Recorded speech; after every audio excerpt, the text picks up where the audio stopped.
এবারের আইপিএলে রাজস্থান রয়্যালস কিন্তু অসাধারণ খেলছে, দারুণ খেলছে রাজস্থান রয়্যালস। বোধহয় 9টার মধ্যে 8টা ম্যাচ জিতলো, 1 নম্বরে রয়েছে পয়েন্টস টেবিলের। আজকে লখনৌকে হারালো। অবিশ্বাস্য খেলছে রাজস্থান রয়্যালস, এদের বোলিংও ভালো, ব্যাটিংও ভালো। ব্যাটিং আর সঞ্জু স্যামসন ক্যাপ্টেন্সিটা খুব ভালো করছে। যে ক্যাপ্টেন্সিটা সঞ্জু স্যামসন করছে সেই ক্যাপ্টেন্সিটা শ্রেয়াস আয়ার সেইভাবে করতে পারছে না, যার কারণে কলকাতা খারাপ খেলছে বা এত রান ডিফেন্ড করতে পারছে না। আজকে চেস করলো 197 রান, কত সুন্দর চেস করলো লখনৌর বিপক্ষে। দেখে মনে হলো রাজস্থান রয়্যালসের ঘরের মাটিতে ম্যাচ, রাজস্থান রয়্যালসের ঘরের মাটিতে ম্যাচ এমনভাবে খেললো, মানে অ্যাওয়ে ম্যাচে এসে। আর এরকমই ম্যাচ ঠিক আছে, আগে যেরকম হতো 190-180 রান হতো, যেটা ডিফেন্ডও করা যেতে পারতো, ভালো খেলা যেতে পারতো, এটাই আর কি ভালো লাগে। আর ওই যে কী হতো, মানে বড় রান হয়, ওটা চেজ হয়ে যায়, ওটা ভালো লাগে না দেখতে। আজকের ম্যাচটাই ভালো লাগলো, আজকেও তো হাইয়েস্ট ভালো ম্যাচ হলো, ভালোই লেগেছে। 200 হয়নি, তার আগে দারুণ দারুণ। এবং ধ্রুব জুড়েল 50 করেছে। ধ্রুব জুড়েল এইবারের সিজনে অতটা ভালো খেলতে পারছিল না, কিন্তু আজকের ম্যাচে ভালো খেলেছে। সঞ্জু স্যামসন ভালো খেলেছে। সঞ্জু স্যামসন এমন একটা প্লেয়ার, ভালো খেলে কিন্তু দাম পায় না। আসন্ন টি20 ওয়ার্ল্ড কাপে যদি সঞ্জু স্যামসন না থাকে আমি অবাক হব না, তার কারণ সঞ্জু স্যামসনকে নেওয়া হয় না। রোহিত শর্মা পছন্দ একটু কম করে সঞ্জু স্যামসনকে, কেএল অন্য যে কোনো প্লেয়ারকে সাপোর্ট করে, কিন্তু সঞ্জুর পাশে এসে দাঁড়ায় না বা সঞ্জুকে নেয় না। চাহালকে হয়তো নেয় নাকি সন্দেহ, চাহাল হয়তো কুলদীপ আর মাঝখান থেকে রবি বিষ্ণয়কে নিয়ে নেবে। রবি বিষ্ণয়ের থেকে আমি মনে করি অনেক অনেক অনেক গুণ বেটার চাহাল। আর রবি বিষ্ণয়কে নিলেও খেলাবে না, বসিয়ে রাখবে। তবে কুলদীপ চোট পেয়ে গেলে সেক্ষেত্রে আবার চাহাল হয়তো ডাক পেতে পারে মাঝপথে, বা শেষ অবধি অক্সার প্যাটেলকে নিয়ে নিতে পারে, যাতে যা অক্সারকে একসাথে খেলাতে পারে, বলা যায় না। আর ভারত কাপ পাবে বলে আমার মনে হয় না। সামনে যে টি20 ওয়ার্ল্ড কাপ আসছে, ওই আর জর্জ বাটলার 12 বলে 24 রান করে আউট হয়ে যায়, যশস্বী জয়সওয়ালও তাড়াতাড়ি আউট হয়ে যায়, কিন্তু তারপরে সঞ্জু স্যামসন আর ধ্রুব জুড়েল যেভাবে রান নিয়ে নিয়ে খেলে যায়, বাজে বলগুলোরে বাউন্ডারির বাইরে পাঠায়, তারপর শেষ দিকে যেভাবে ফিনিশ করে, মানে একেবারে অনবদ্য, দারুণ লাগলো তাদের ব্যাটিং। রাজস্থান রয়্যালস সত্যি খুব ভালো খেলেছে, এই জন্য জিতেছে, মানে দারুণ দারুণ, যা সেরা লেগেছে আমার তো, বেশ ভালো লেগেছে। এখন দেখতে হবে যে তারা কাপটা জিততে পারে নাকি তারা প্লে অফে যাবে। আর 3টে দলকে প্লে অফে যাবে ঠিক নেই। 9টার মধ্যে 5টা জিতেছে, 4টে হেরেছে লখনৌ। আর চেন্নাই বোধহয় 8টার মধ্যে 5টা জিতেছে, 3টে হেরেছে। হায়দ্রাবাদও তাই, হায়দ্রাবাদ বোধহয় 5টা জিতেছে, 3টে হেরেছে। কলকাতা 5টা জিতেছে, 3টে হেরেছে। জমে উঠেছে, এখন কে যাবে কোনো ঠিক নেই। সোমবার দিন আবার কলকাতার ম্যাচ রয়েছে। সোমবার দিন যদি দিল্লিকে হারাতে পারে, দিল্লি আবার 5টা জিতেছে, 5টা হেরেছে। দিল্লিও 5টা জিতেছে, মানে অবিশ্বাস্য। 5টা জিতে আর কেউ যেতে পারছে না। আর কালকে আবার চেন্নাইয়ের খেলা রয়েছে, কাল যদি চেন্নাই হারে তাহলে 5টাই জিতে থাকবে, তাহলে আরও ম্যাচটা জমে উঠবে। 6 চলে যাবে, মানে সেক্ষেত্রে কেকেআর 3-এ চলে আসবে, 2-এ চলে যাবে কিন্তু হায়দ্রাবাদ সেক্ষেত্রে 6টা জিতবে। আগের দিনই জিতলে আগে যেতে পারতো, কিন্তু আগের দিন হেরে গেছিলো এটাই। আর যদি চেন্নাই জেতে তাহলে চেন্নাই ওপরে চলে যাবে, সেকেন্ডে চলে যাবে, কলকাতা নিচে চলে আসবে। আবার কলকাতা যদি পরের দিন যেতে তখন আবার ওপরে চলে যাবে, তার কারণ নেট রান রেট বেশি রয়েছে। এটাই মানে পয়েন্টস টেবিলে ওঠানামা করবে, ভালো খেললে ওপরে উঠবে, খারাপ খেললে নিচে নেমে যাবে, এরকম হতেই থাকবে। দেখা যাক কী হয় এখন। ভালোই লাগলো ম্যাচটা, ভালোই, এইটাই ভালো লাগে। ওই 260-65 রান, অত রান দরকার নেই। এটাই টি20 ক্রিকেটে ঠিক আছে। আগে যে অবধি হয়ে আসতো তাও টি20 ক্রিকেটে চলেছে, কিন্তু এইটা কিছুতেই মানা যায় না। প্রতিটা বোলার তো তৈরি হবে না। আজকে তাও মহসিন খানের বলে যেভাবে ল্যাপ শটগুলো খেলছিল, একেবারে অনবদ্য। ধ্রুব জুড়েল একটা ল্যাপ শট খেললো, একটা পুল খেললো, একটা এক্সট্রা কভার ড্রাইভ খেললো, মানে দারুণ। আর সঞ্জু স্যামসনের শটগুলো দেখতে ভালো লাগে। সঞ্জু স্যামসনকে নেবেই বা কেন, সে আইপিএলে ভালো খেলেছে, কিন্তু টি20তে 22খানা ম্যাচ খেলেছে, 19 এভারেজ, 133 স্ট্রাইক রেট। এটা কোনো একটা মানে একটা খেলা হলো? কোহলি যখন ক্যাপ্টেন ছিল তখনই ভারতের হয়ে বেশি খেলার সুযোগ পেয়েছিল সঞ্জু স্যামসন। সে ওপেন করতে তাকে পাঠানো হয়েছিল, খেলতে পারেনি। 3-4 নম্বরে খেলানো হয়েছিল, খেলতে পারেনি। ওয়ানডেতে মোটামুটি খেলানো হয়েছিল, এই জন্য ওয়ানডে ওয়ার্ল্ড কাপে সে সুযোগ পায়নি। আর চাহালকে নেওয়া উচিত, চাহাল মার খেয়ে গেল, আমি মনে করি নেওয়া উচিত। চাহাল এফেক্টিভ বোলার হতে পারে বিশ্বকাপে, কে বলতে পারে। এবার যদি সুযোগ না পায়, 2021 টি20 বিশ্বকাপে বাদ পড়েছিল চাহাল, 22-এ বাদ পড়েছিল, তাহলে হয়তো বিসিসিআই পছন্দ করে না চাহালকে, বা টিম নির্বাচকরা পছন্দ করে না।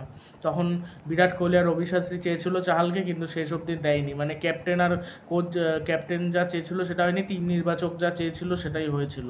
কিন্তু ক্যাপ্টেন যা চায় সেটাই কিন্তু হওয়া উচিত। এখানে রোহিত শর্মা, অজিত আগারকার এরা মিটিং করবে, এরা যা চাইবে প্লেয়ার তারাই হবে। তবে first wicket keeper Rishabh Pant হবে, এইটুকু শিওর। তবে আর সঞ্জু স্যামসন, কেএল রাহুলের মধ্যে একজন হবে। এবার অনেকে কেএল রাহুলের ফ্যানরা চাইবে কেএল রাহুল থাকুক, সঞ্জুর ফ্যানরা চাইবে সঞ্জু থাকুক। এখন সেটা দেখতে হবে সেকেন্ড উইকেট কিপার হিসেবে কে থাকে, তবে সঞ্জুও হতে পারে। তার কারণ কেএল রাহুলকে অনেক সময় যে বসে থাকতে হবে, কেএল রাহুল সুযোগ পেল না, সঞ্জুকে নেওয়া হলো, সঞ্জু হলেও সুযোগ পাবে না, টিমে সুযোগ পাবে না, ঋষভই খেলবে। আচ্ছা, আর সঞ্জুকে নিলে 4 নম্বরে কিন্তু কেএল রাহুল খেলে না টি-20-তে, 4-এ কিন্তু সঞ্জু স্যামসন খেলে, নিলে কিন্তু খারাপ হবে না। 4-5 নম্বরে 5 নম্বরে সঞ্জু খেলতে পারবে না, 3-4 নম্বরে কিন্তু সঞ্জু খেলে থাকে।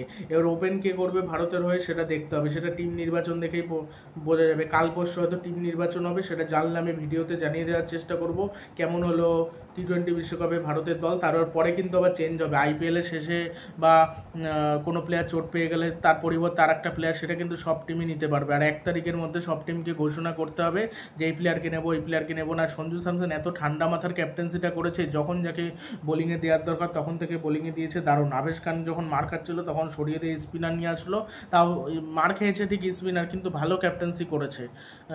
আর এই পিছে কিছু করার, এটা ব্যাটিং সহায়কই পিচ ছিল, এটা আরও কিছু রান বেশি করলে হয়তো লখনৌর ভালো হতো, কিন্তু লখনৌর ওই পুরান টিকতে পারলো না। জন্য পুরান যদি টিকতো আরও কিছু রান বেশি হতো, 210-15 হলে একটু হলেও চাপে পড়তো রাজস্থান রয়্যালস, সেক্ষেত্রে পারতো নাকি ঠিক নেই। এর আগে একটা ম্যাচে জেতালো মুম্বাইয়ের বিপক্ষে, যশস্বী জয়সওয়াল সেঞ্চুরি করে আবার অফ ফর্মে চলে গেছে, আজকে খেলতে পারলো না। বাটলার সেঞ্চুরি করে, 2খানা সেঞ্চুরি করে 2টো ম্যাচে জেতালো। তারপর সঞ্জু স্যামসন তো প্রথম দিক থেকে জিতে আসছিল, ধারাবাহিকভাবে খেলে যাচ্ছে। রিয়ান পরাগ আবার প্রথম দিক দিয়ে ধারাবাহিকভাবে খেলছিল, এখন আবার খেলতে পারছে না, আজকের ম্যাচেও খেলতে পারেনি, আজকেও বোধহয় আউট হয়ে গেছিলো। রবিচন্দ্রন অশ্বিন দেখলাম বসেছিল, আর শেষে দেখলাম সিমরন এটমার ছিল। রবিচন্দ্রন অশ্বিন ব্যাট করতে নামতো, ব্যাট করতে নামা লাগলো না, তার আগে ম্যাচ শেষ হয়ে গেল, রাজস্থান জিতে গেল।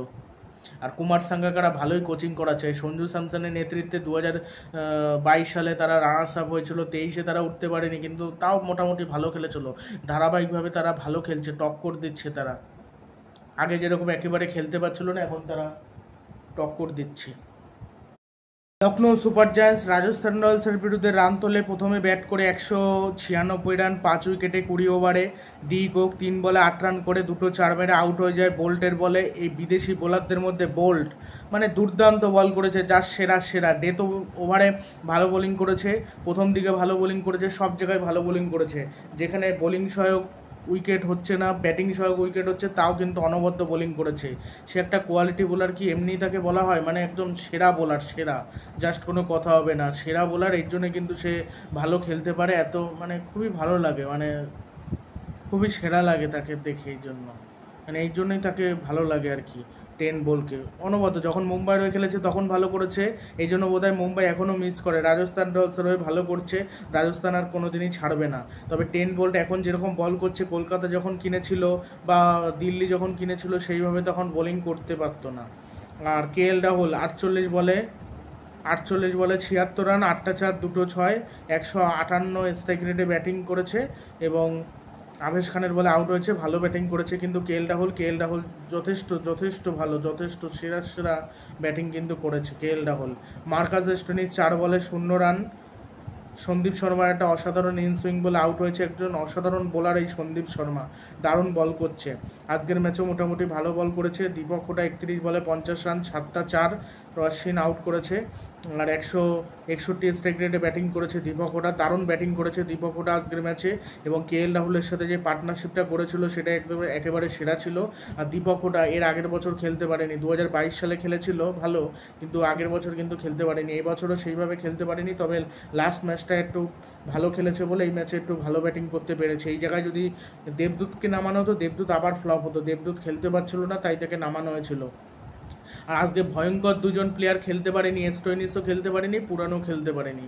আর পুরান তো 11 বলে 11 রান করেছে, একটা 4 মেরেছে, সন্দীপ শর্মার বলে আউট হয়েছে।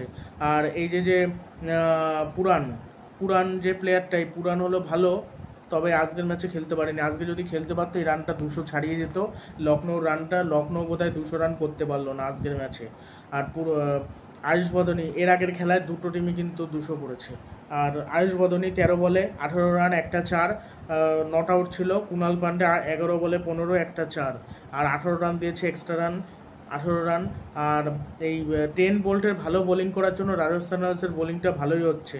আর আজকে চাহাল 4 ওভারে 41 খেয়েছে, কোনো উইকেট পায়নি। চাহালের বল প্রচণ্ড মারছিল।